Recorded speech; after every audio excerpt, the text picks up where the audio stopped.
I'm Stefan Mihailu with New York State Conservative Party Chairman Jerry Kassar. Jerry, it's always good to see you. How are you? It's always good to see you. I'm doing good. I hope you're doing well also.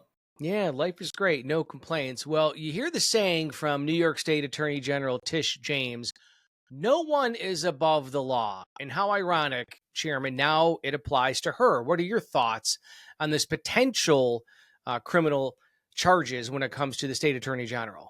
Well, it appears to me she's in a lose-lose situation. Either she's declared herself a resident of Virginia, or she has committed significant financial fraud with an actual financial benefit to her. I'm not sure why she would have been so foolish.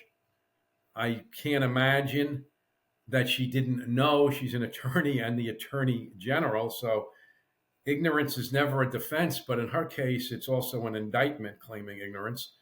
So I say it's lose lose. She's either made herself disqualified to be attorney general, or she has a potential financial crime against her, or she has both.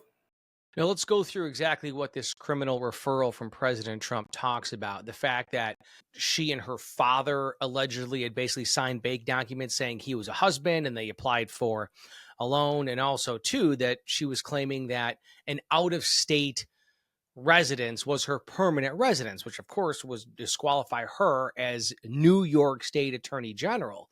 So, for someone who is in charge of being the top prosecutor in New York, can you just believe that she would engage in this kind of behavior? No, I can't. I mean, we could say she's the biggest hypocrite, which does go to the point here, but it's more than rhetoric. It's an actual two potential violations, each of which could cause her to have to resign as Attorney General, which I would recommend she start thinking very seriously about, or actually have a criminal indictment against her. Her office responded last night with a very generalized statement that didn't really deny anything. All it really talked about was how good an attorney general she's been. This has been out in the news for a little while. It's obviously received much more attention the last couple of days. If their office, knowing this thing is out there, could not come up with a legitimate response, something that actually argued that those who believe this is true are wrong, then I have to believe there's this smoking gun has fired. You and I have been around the block a long time in the world Yeah. of politics. And oftentimes, when politicians respond to a crisis, when they kind of don't say anything, they're saying everything. And so I Yeah. have that statement in front of me, and it basically verbatim Attorney General James is focused on every single day on protecting New Yorkers, especially as this administration weaponizes the federal government against the rule of law and the Constitution.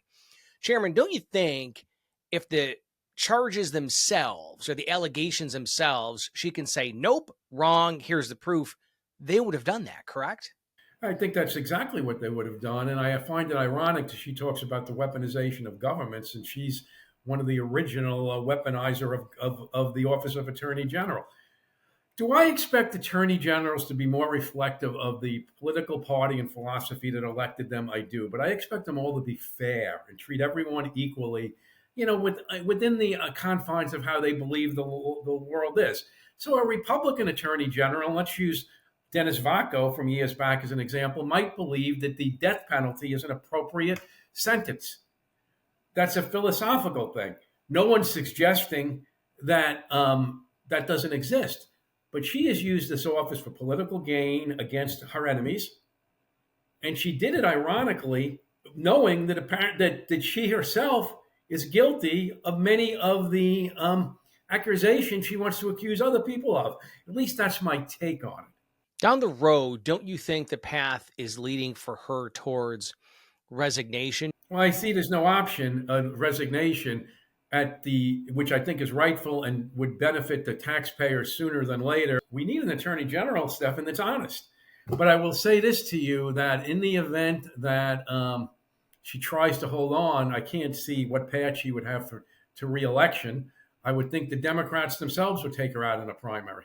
Because it looks as though, based on the criminal referral, that one of two things happened. She's either a resident of a different state, or, as the Trump administration claims, she basically committed fraud. I mean, those are two very bad paths. Well, I mean, even the resident of a different state, she's obviously got some documents indicate she's a registered voter in New York State, so she's lying on something. But she is begging an investigation.